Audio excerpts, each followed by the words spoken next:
Hello, everybody. This is Dorelius, and I'm back with another movie review. I lied.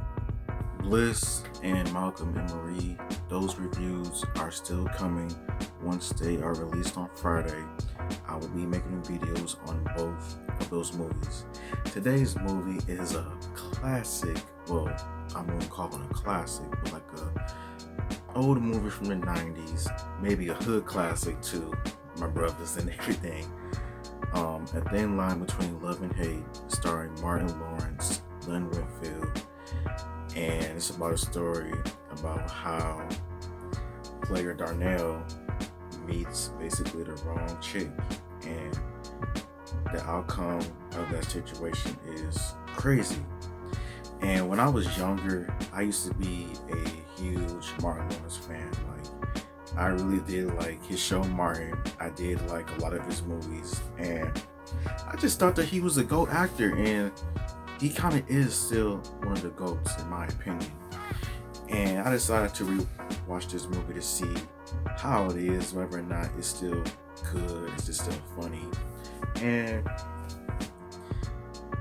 the movie itself it's really not that good. Like, I could see maybe some people, a lot of people definitely finding a problem with this movie.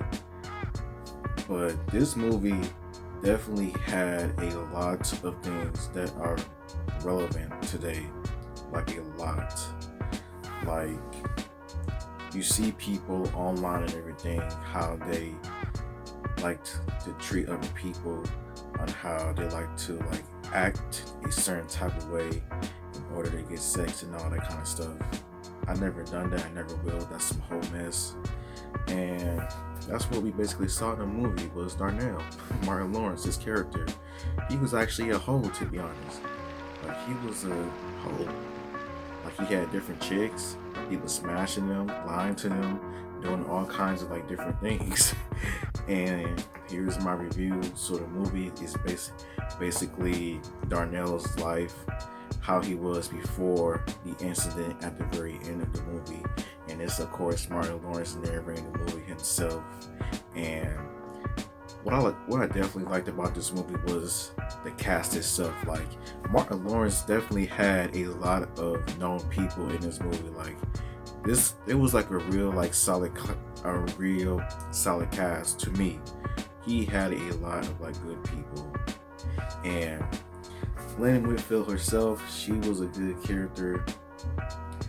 And the story itself, I would have definitely changed some things around, make it more serious in a way, because this is some dark humor type of stuff, like black comedy. But there are definitely some funny moments in the movie that I did find real funny. Like the scene on when Martin was at the police station trying to file a report against Brandy, and his tires get jacked, or when he knocked out Debo in the club. Rest in peace, Debo. And just among other things. But movie itself, like I said, is crazy. I can see how some people find it problematic today, and it had a lot of relevant points, like I mentioned before. I would say perhaps the most important relevant point was that you got to be careful on who you sleep with, on who you decide to have a relationship with, because that person could be all types of bad, crazy. And that is what Brandy was. She was some bad, crazy. But at the same time, I can't really fault her in that, because of what she went through in her life. And like she said in the middle of the movie, was that you don't know what you're getting yourself into. You better be careful. You better mean it.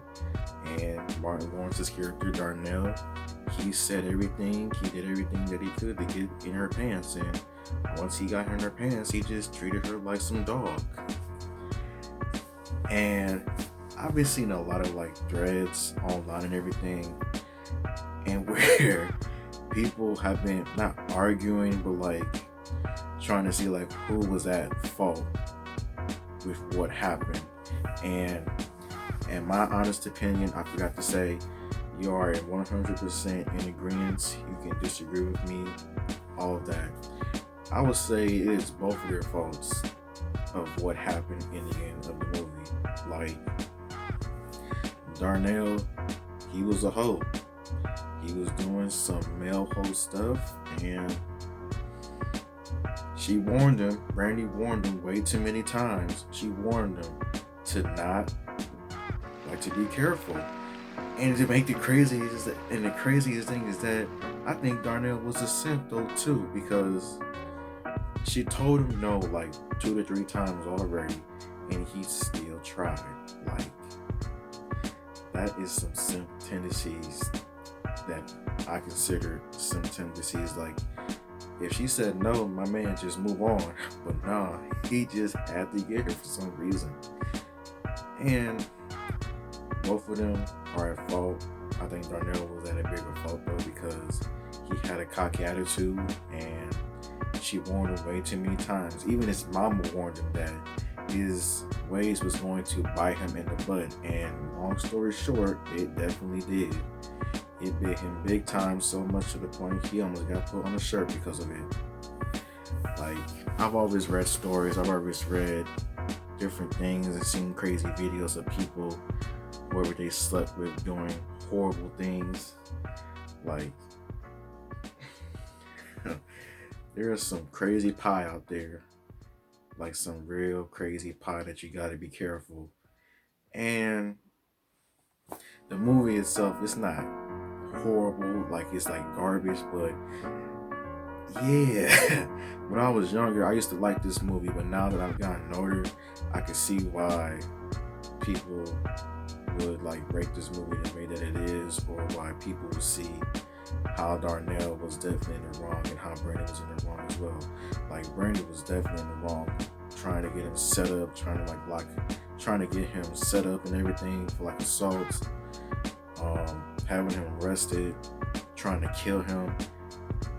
Like, I don't know, but the moral of the story with this movie is to be careful on who you decide to have a relationship with, and don't play with people's emotions, because people can sometimes snap because of the wrong person messing with them. And apparently Martin Lawrence had written a script for a part 2. I don't think there needs to be a part 2 of this movie. Like, 1 is already good enough, and it's not bad, but it's really not that good at the same time. That is the end of this review, basically a retro review, I might add. Malcolm and Marie Bliss reviews are coming. Hopefully I will try to have them uploaded somewhere between Friday or Saturday. But yeah, that is it. Until next time, bye-bye.